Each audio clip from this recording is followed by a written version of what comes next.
I decided to reach out to a mentor. Now, she was a director at the time, and she was Heritage parent company. So in my mind, she was the solution to right every wrong in my work experience. Because not only was she in a position of influence, but she also would have the capacity to understand where I was coming from, unlike my line management. And as I'm wrapping up, she looks at me and she says, Cassandra, I'm going to offer you some advice.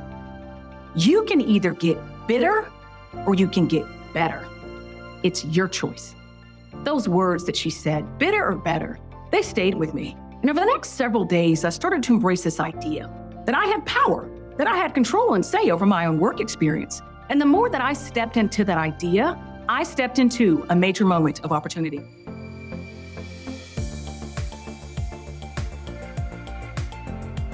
Hi, everyone, and welcome to Better Works podcast, People Fundamentals. I'm your host, Alex Lerald, Senior Director of Corporate Marketing. Better Works' core belief in people fundamentals revolves around helping HR lead through constant change by focusing on core values like fairness, support, balance, and enabling growth opportunities for employees. These tenets empower everyone in the workforce to strive for excellence, to foster creativity, and to acknowledge each other's contributions. Better Works believes that strategic HR leaders can translate these principles into action, shaping their workforce for the better, and helping drive meaningful business outcomes. And in this show, we're diving even deeper into these principles as we hear from the experts about how you can make them come alive in your organization. And in this episode, adapted from a keynote during Better Works Empower HR 2024 Summit, we're diving deep into the realm of change management with our special guest, Cassandra Worthy. Cassandra is an author, speaker, and founder and CEO of Change Enthusiasm Global. And she's helped some of the biggest companies in the world inspire leadership through change. Cassandra explores the ever-evolving landscape of change and emotion. She dissects the dynamic challenges and opportunities in navigating today's reality of change. From debunking traditional change management practices to unveiling the power of embracing the change enthusiast mindset, Cassandra sets the stage for a transformative journey toward growth and resilience. But it's not just about theory.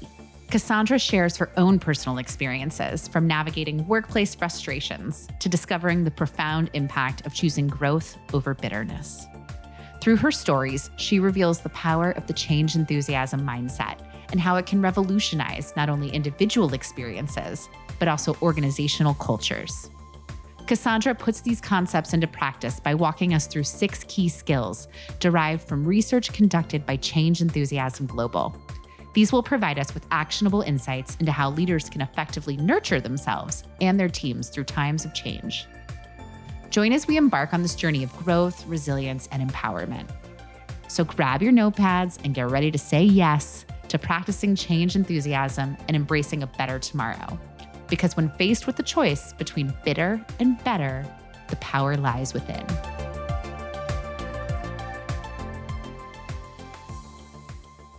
Cassandra begins by discussing the landscape of change management. She goes deep on how paradigms evolve and sheds light on the intersection of change and emotion. By exploring the dynamic challenges and opportunities in navigating today's reality of change, she sets us up for why it's important for us to reflect on these concepts. So the why for all of you, the rationale, the relevance of this message is under this umbrella of an idea. An idea that myself and my team at Change Enthusiasm Global have embraced as a reality. And that is that change has changed. Change has changed. And I want to color that in 3 different buckets. The first being that today's more traditional change management practices are built on yesterday's reality of change. This reality of change being this linear process, episodic, where there's a clear beginning and a clear end.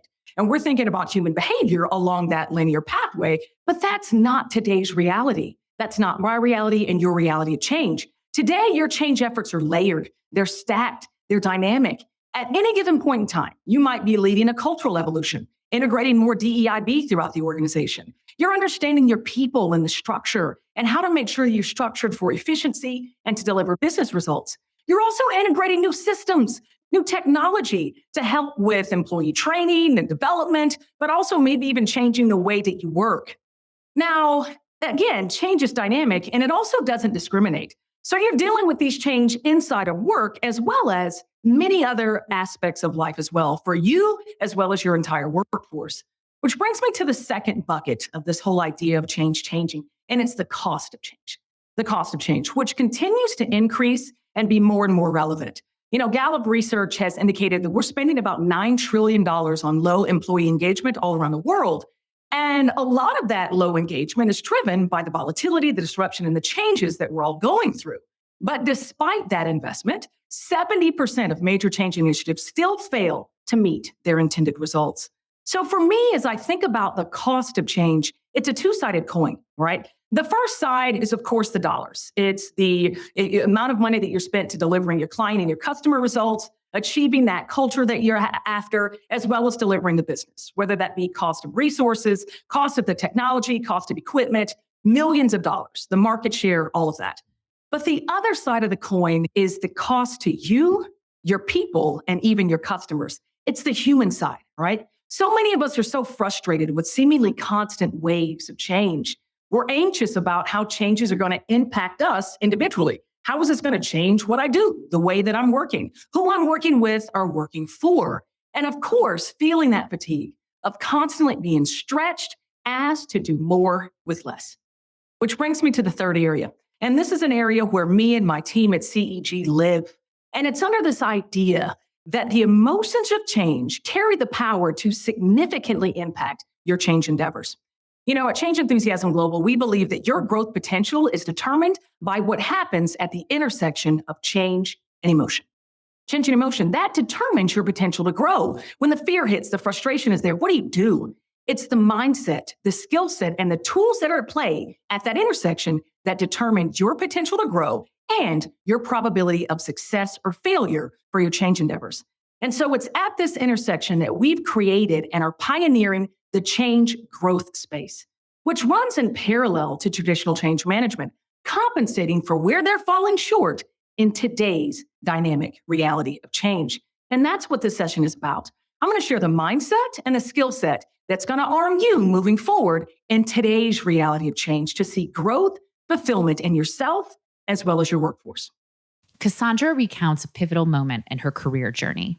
She was grappling with feelings of frustration and betrayal in a new work environment when she discovered simple yet profound advice that sparked a shift in perspective.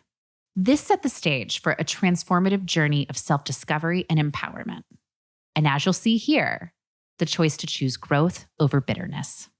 The mindset is something that I've called change enthusiasm, and it's a strategy that's worked through the practice of 3 simple steps. And those steps are the signal, the opportunity, and the choice. All right, think about this like a traffic light, the red light being the signal, the yellow light being the opportunity, and the green light being the choice, right? The signal, the opportunity, and the choice. So my very first major change challenge in my professional life came after I've been working at Procter & Gamble for about 3.5, 4 years. And I transitioned into a recently acquired business. Now, this is a multi-billion-dollar acquisition, so it was a really big deal. And upon entering, I was told I was being brought in not only to help continue delivering breakthrough innovation, but also to help integrate parent company tools and processes into that technical community. Now, I was naive in thinking that this is going to be something similar to work I'd done in the past, right? I'm a rock star. I created tools and brought them to life in other businesses in that parent company. But day one in that tech community, I was met with a completely different business culture. The language was different. The behaviors were different. The cultural norms were different, right? Those common norms that had served me so well up to that point just did not exist. And on top of that, despite my very best intentions, the use of those tools and processes that I was supposed to bring to life in that business was met with what I'll call great adversity. I was lost, I was frustrated, and I felt like a fish out of water. And then to add insult to injury, I discovered one day that a colleague of mine had shared my results, my data, my conclusions and recommendations with senior leadership, not only without me being in the room, but without even acknowledging that it was all my work. And of course, upon hearing this, I shared it with my immediate manager, and they just simply brushed it off. So don't worry about it. It's not that big of a deal. I felt so frustrated with my colleague. I felt so angry with my manager because day one at P&G in that culture, you were taught the importance of your pie. Pie meaning performance, image, and exposure. And so here someone was stealing slices of my pie, and my manager could care less. So with every passing day, I was becoming more and more disengaged in my work and really looking for any opportunity to escape. And that's what the signal denotes. It's these really difficult emotions, the fear, the frustration, the anger, the anxiety, the feelings you just want to escape, the feelings you just want to run away from. In fact, as I think about all of you incredible HR leaders and all of the work that you're doing as critical cogs in the operation of your businesses, I'm certain some of you have felt some of these emotions, maybe even recently. Well, in a last-ditch effort, I decided to reach out to a mentor. Now, she was a director at the time, and she was Heritage parent company. So in my mind, she was the solution to right every wrong in my work experience. Because not only was she in a position of influence, but she also would have the capacity to understand where I was coming from, unlike my line management. So, I got together an agenda, got together, 3 what I felt to be very actionable help requests. Although, y'all know hindsight's 2020, right? Hindsight 2020.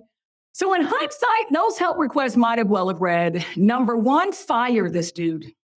Number 2, fire my manager. And number 3, promote me so I can fire these other 8 people I'm struggling with. Please don't judge me. Don't judge me. I was younger. Regardless of mad, I'm talking through the agenda, going through the help request. Really, by the end, I'm just venting to this woman. And as I'm wrapping up, she looks at me and she says, Cassandra, I'm going to offer you some advice. You can either get bitter or you can get better. It's your choice. Woo! You talk about signal emotions. Now, of course, I responded in kind, thank you very much. But as I'm getting up and leaving her office, I'm fuming. And I'm thinking to myself, my choice? It's not my choice. I'm not the one in a position of influence. It's her, not me. And she wasn't listening to me. So I made the decision. I was going to keep looking for any way to escape. And I said, she's going to quit. I was going to quit that company. But then something happened. Those words that she said, bitter or better, they stayed with me. And over the next several days, I started to embrace this idea that I had power, that I had control and say over my own work experience. And the more that I stepped into that idea, I stepped into a major moment of opportunity. Step 2, I just reached step 2 of the strategy of change enthusiasm, that yellow light. Cassandra highlights the importance of weighing options and embracing opportunities for growth.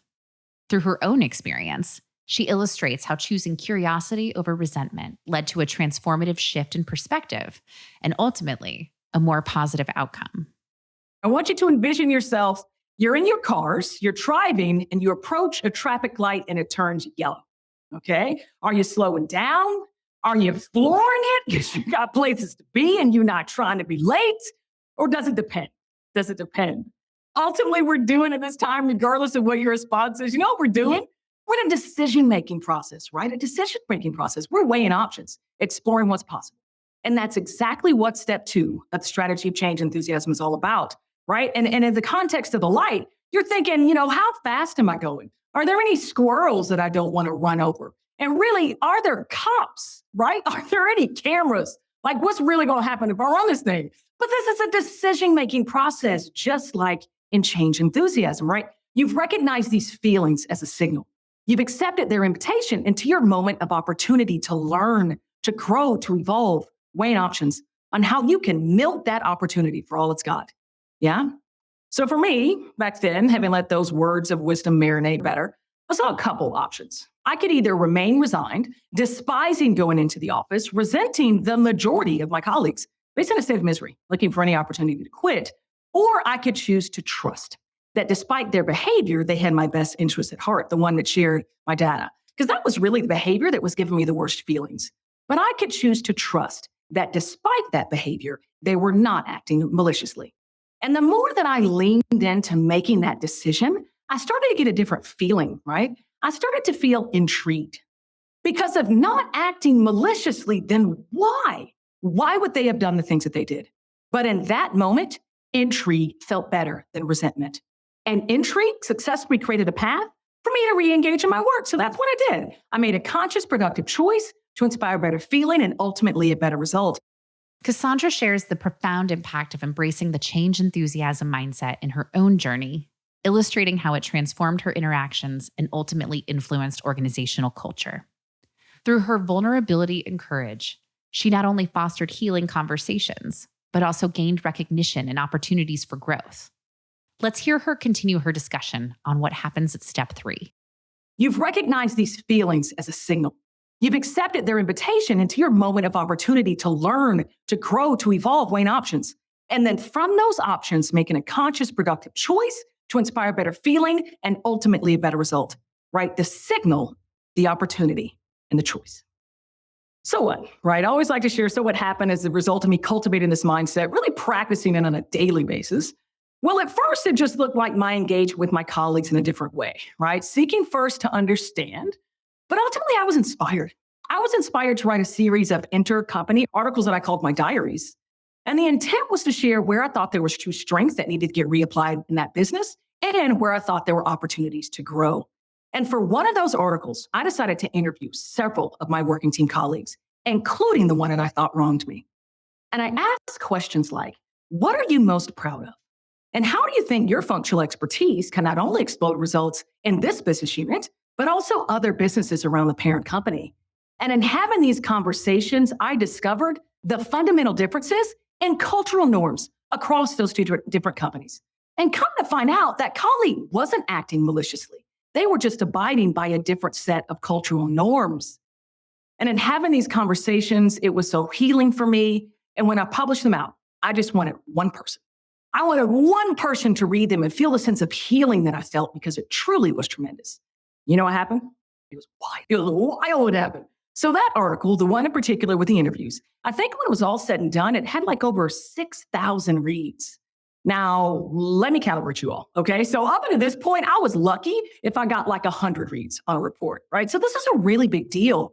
I had colleagues stopping me in the hallway, thanking me for writing the reports, saying how my words had helped nurture much needed conversation between them and their working team colleagues.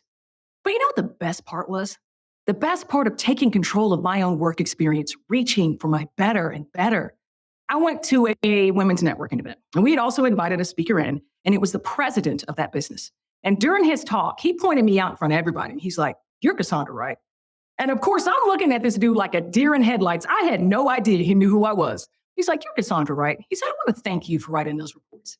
He said, "Although there are a couple of points I didn't necessarily agree with, I want to thank you for the courage it took to write them." And then he got really honest with me and the rest of the group. He said their most glaring mistake in the acquisition and the integration was not recognizing and fully embracing the differences in cultural norms. But he said it was perspectives like mine that was helping he and his senior leadership team understand where the tension points lied so that they could create plans to address them.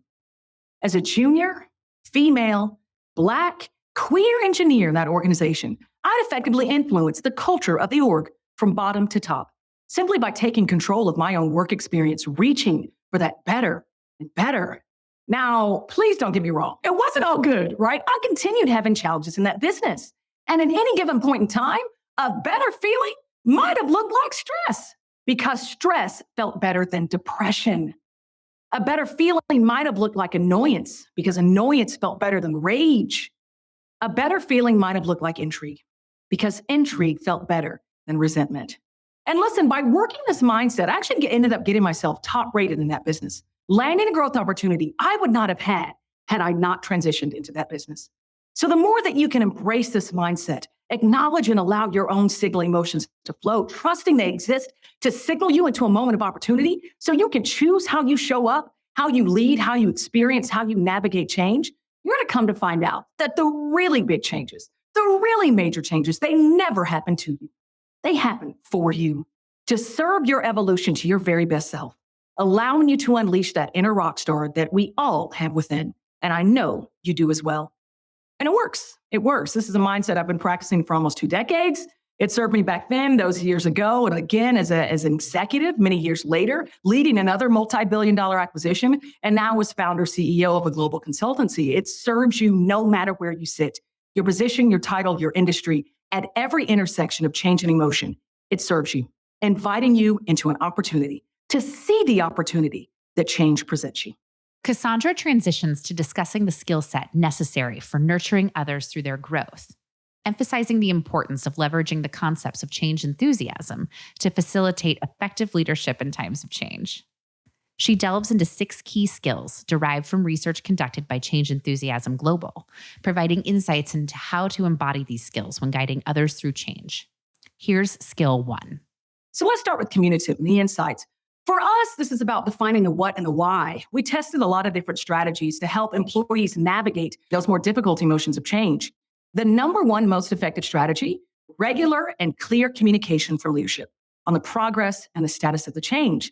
That means that you have to make sure you're flexing the skill, being very clear and succinct on the communication of the change, right? Your written, your verbal, maybe even test different modalities because some employees receive information a little bit differently than others, right? Really drive clarity of what's expected and provide that feedback. So that looks like tying strategic priorities to both hearts and minds, right? Because when you can do that, that's when you can nurture emotional buy-in, right? And that self-propelled motivation. I believe in what we're doing. And so I'm going to show up and make sure I do what's expected of me. As you map out those expectations, do that for your direct reports, your stakeholders, and your management. What do you need of them so that you can be successful in your work? And of course, providing that timely feedback. And I'm not just talking about once a year. Okay, timely feedback, what's working, what's not working, keeping individuals on track, positive reinforcement, as well as informing how they can do things a little bit differently to get back on track. Skill 2 focuses on the importance of self-care and intentional self-development for leaders, particularly HR leaders. Cassandra urges leaders to prioritize self-care practices and active self-development. Okay, now let's get to the next change trait, hungry. And this isn't just talking about for a snack or lunch. This is about feeding mind, body, and spirit. And for you as a leader, notably an HR leader, we discussed, chatted, and researched a lot of different ways to understand burnout, what drives burnout, and the need to actually nurture yourself when you're going through it. This is the skill that most often gets backburnered the higher we go in an organization, because it's all about pouring into our team, giving them what they need, and we forget about us. And I can't tell you how many wonderful executives I've seen quit because of burnout. And so you've got to have intentional self-development, right? Finding ways to nurture yourself. You got to have that active self-development. Is there something on your calendar right now to develop a skill, whether something you're already great at or something that you want to learn in? Then, of course, are you practicing self-care for yourself, taking time for you, filling up your cup? I often tell executives when they ask me that question, what do I need to give to my employees? One of the best gifts you can give them is a better, healthier, more emotionally self-aware you. One of the best gifts. So strive to deliver that. Next, she emphasizes the need for intentional self-care practices and active skill development to maintain a healthy and emotionally self-aware leadership presence. Here's skill 3. Now, the next trait is authentic. This is one of my favorite of the 6, being your full authentic self. We tested how employees would better adapt to change, feeling safe and comfortable sharing their truest emotions. And we discovered that at least here in the States, 78% would more readily adapt when they can share their truest emotions, their full authentic emotions, not just the overly positive ones, right? So that's so important that you're inviting that throughout the organization. And you can do that, honestly, by practicing vulnerability in yourself, right? Staying laser focused on the mission and where you're going, but also sharing when you might have a difficult day as well. Step into that vulnerability. It can go so far in inviting, giving permission for individuals to show up as their fullest self-expression. And you yourself bring your full self. Have a bit of courage to step into the space as you are, sharing your best ideas, your perspective, your flavor, because no one has that but you. And of course, as we think about authentic, it's about having language and behavior congruence. Because when we're saying one thing, but doing something entirely different, we lose that all-important ingredient of trust, which is so critical when you're leading through change. So think about this for you. If you're not showing up your full authentic self, ask yourself why. And what can you do to try to bring more of yourself into the work, to maybe change, massage the culture from the ground up to actually help you be able to bring your fullest self? Because when you can do it, you're going to inspire those around you to do the same.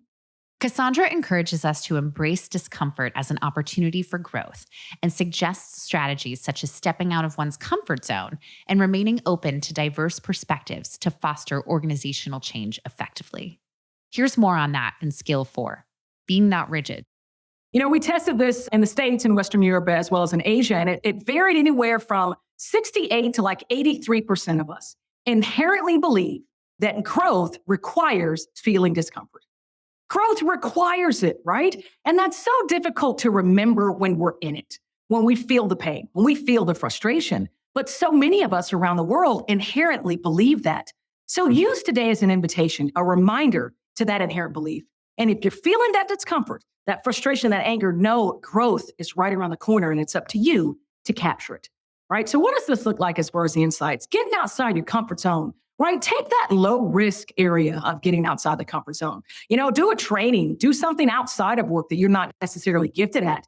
Build that muscle memory of feeling uncomfortable.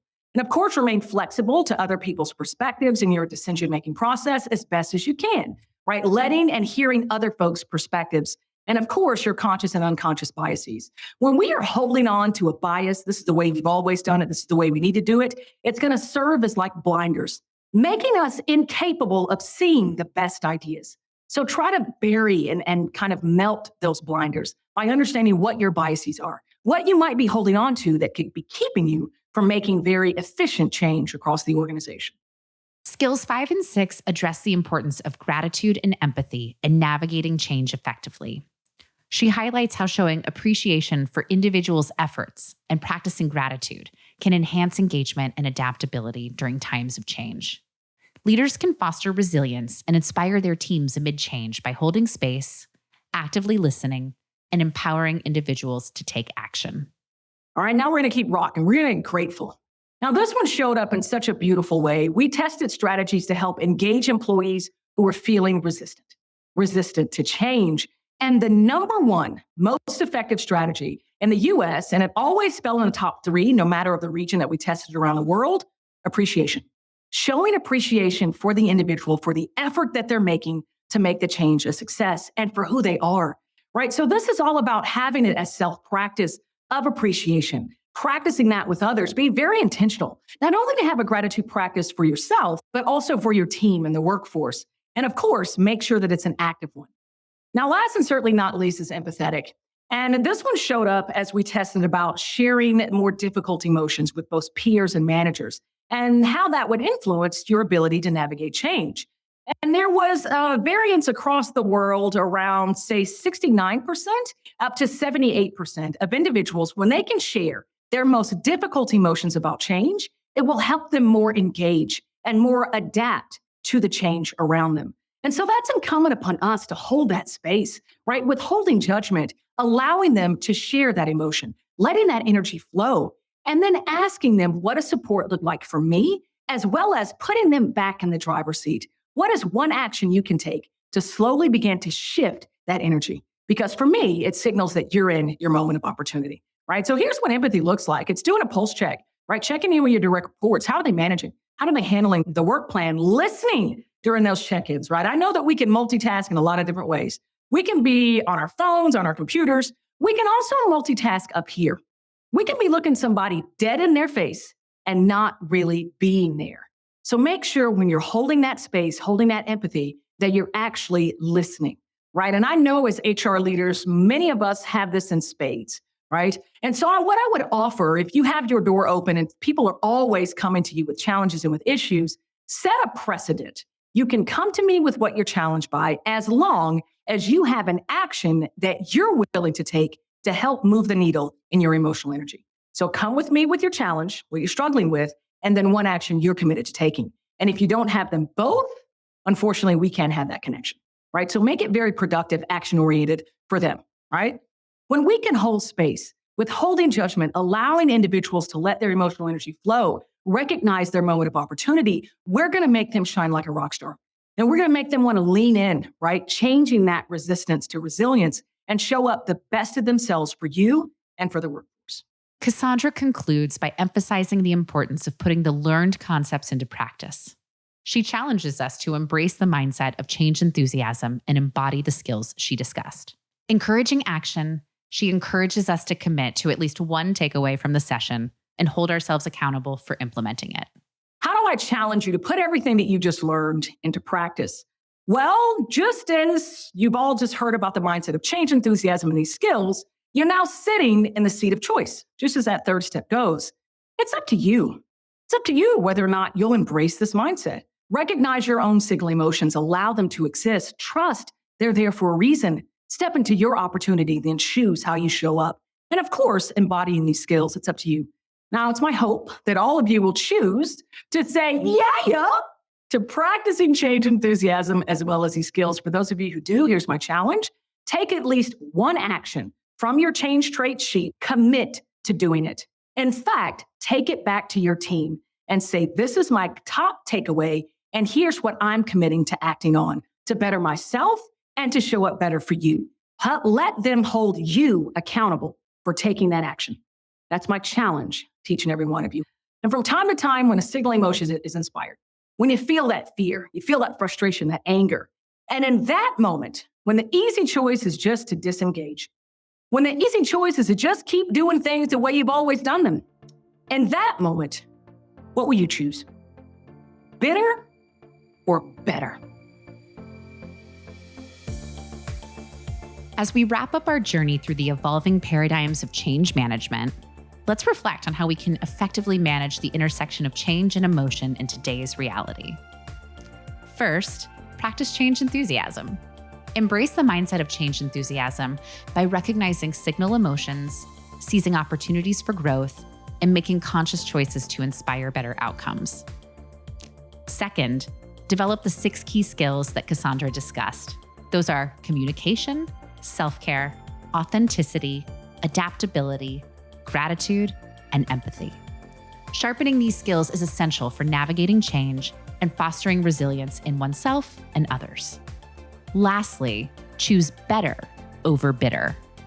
When faced with adversity, make the conscious choice to use the moment as growth potential. Embrace discomfort as an opportunity for growth and commit to positive action in the face of change. Remember, as Cassandra says, hold yourselves accountable for the routine implementation of these skills.